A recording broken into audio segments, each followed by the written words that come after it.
Cerita Bosku iaitu merujuk kepada bekas Perdana Menteri, Datuk Seri Najib Tun Razak dalam gelanggang politik masih belum berakhir, kata Airi Jamaluddin, KJ. Menurut bekas Menteri dan Ketua Pemuda UMNO itu, pengaruh Najib yang juga pernah memimpin parti politik Melayu itu sebetulnya masih kuat dan berupaya menentukan masa depan UMNO. Beliau berkata, perkara ini diterjemahkan dalam pemilihan UMNO yang berlangsung baru-baru ini apabila ramai muka baharu yang menganggotai Majlis Tertinggi MT parti terdiri daripada penyokong Tega Najib.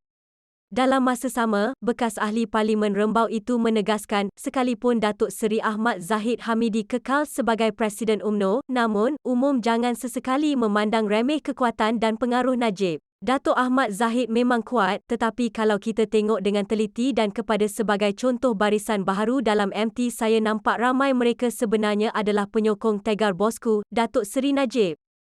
Jangan pandang ringan suara daripada belakang, suara di sebalik penjara, suara yang ada dalam penjara sekarang ini dan pengaruh suara itu menentukan masa depan UMNO.